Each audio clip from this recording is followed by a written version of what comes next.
আসসালামাইকুম।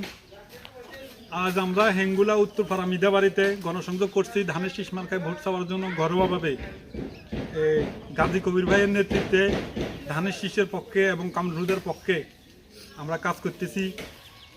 সর্বপ্রথম আমরা দেশনেত্রী বেগম খালেদা জিয়াকে আল্লাহ তাআলা যেন জান্নাতবাসী করেন সে দোয়া কামনা করছি। এবং আজ ধানের শীষ মার্কায় ভোটের দাওয়াতি কাজ আমরা করতেছি গাজী কবির ভাইয়ের নেতৃত্বে ধানের শীষের পক্ষে এবং কামরুদের পক্ষে। ইনশাআল্লাহ আমরা এই হেঙ্গুলা কেন্দ্র বিপুল ভোটে ধানের শীষ জয়লাভ করবেন এবং 14 গ্রামে জনাব কামরুদা ভাই বিপুল ভোটে জয়লাভ করবেন। আমরা ধানের শীষ মার্কায় ভোট দিয়ে জনাব কামরুদা ভাইকে জয়যুক্ত করে দেশের ক্ষমতা আমরা জনাব তারেক রহমানের হাতে তুলে দিতে চাই।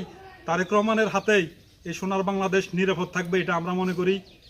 এই বলে আজকে আমরা হেঙ্গুলা মিদাবাড়িতে গণসংযোগ করতেছি ঘরোয়াভাবে প্রতিটা ভোটারের কাছে ভোটারের দাবাত পৌঁছাইতেছি, ধানের শীষের দাবাত পৌঁছাইতেছি। সবাই যেন ধানের শীষ মার্কায় ভোট দেয়।